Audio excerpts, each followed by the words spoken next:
Hey guys, Danzix here, back with another Dragon's Dogma 2 video. We aren't far from release and many of you have an unquenchable hunger for more news and information that I'm hoping to sate. This open world action RPG has you leading a team of 3 other characters called pawns. Unfortunately for some, these can only be AI controlled, meaning no multiplayer. Adding to that, you can only customize your main pawn and not the other 2 you get from other people's creations. Yes, you can find other people's creations online. This includes its vocation and looks. And then we have Pawn Specialisations, so you'll really want to be able to choose who's on your party. So in this video, I'll tell you how to get exactly the team you want, as well as talk about other game features like specializations we haven't heard of until now, the passage of time effects on quests, camping, show off a fight with the undead, and more.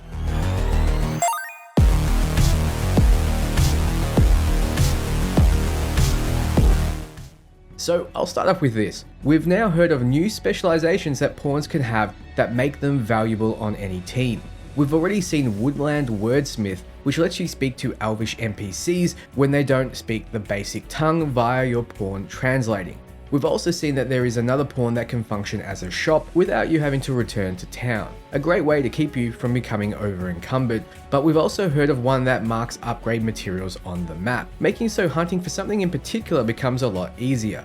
Another specialization we've heard of is one that manages your whole inventory across towns. This balances out your inventories even across pawns, so it keeps your weights low. They'll also combine stuff for you, so they can take basic materials and combine them into healing items for you automatically, which is also a way to keep your inventory low. Finally, there's one that can use healing items on the party if they have them in their inventory, so that pawn will heal you even if they're not a mage. I feel like you'd want some pawns just for their specialization and be on the hunt for them to round out your party just as much as their vocation. I'd keep some around if they manage my inventory even if they sucked at combat. So with that said, you're going to want to find the perfect pawns for your squad. You have full customization options with your Arisen and your main pawn, but you will have no customization or control over your second and third pawn, or do you?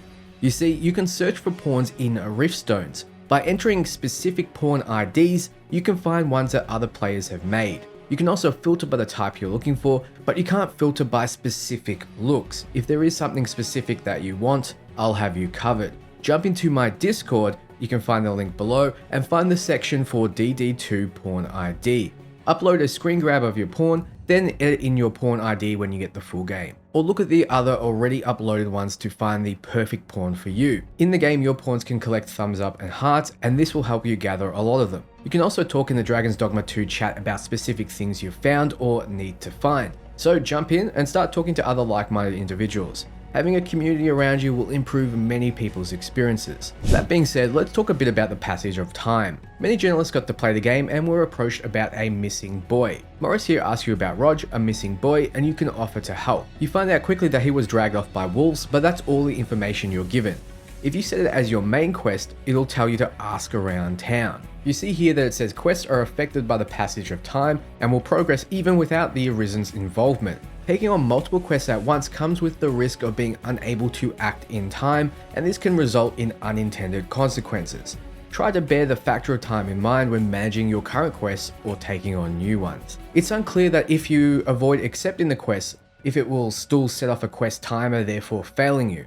If once you're offered the quest, you don't have a choice and a timer automatically sets off, then you might as well just accept everything. But I think it's going to be the latter. So you ask around town and find a woman who says flowers that bloom around here glow come nightfall. Then another man says he saw the boy on the east side of town and he was carrying grass around with him like it was important. You eventually find out he hung out near the cemetery, and if you go down there you see these glowing flowers on the ground. You're meant to follow them, which comes especially obvious at night.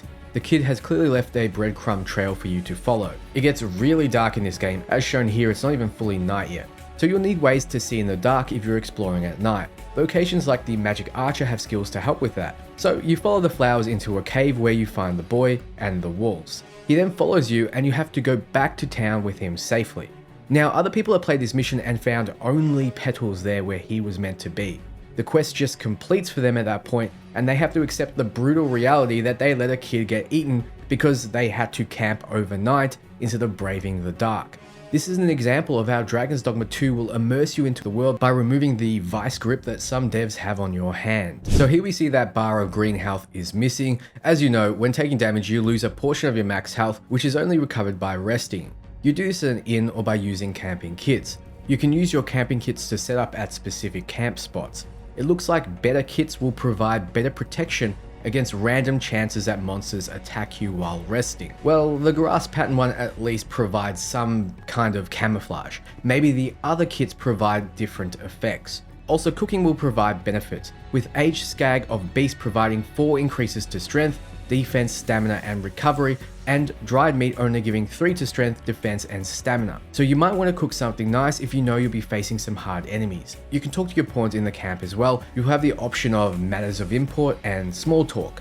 Matters of Import has the pawn talk about the quest you're on. At this point, the pawn basically tells you to hand in the quest as the boy is still with you. You can even add firewood to your campfire for seemingly no reason other than to be immersive. Finally, take a look at this fight with the Right, the Undead, and Skeletons.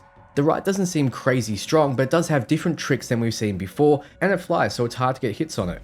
Also, I assume holy and blunt damage is more effective than other forms of damage, if the previous games are anything to go by.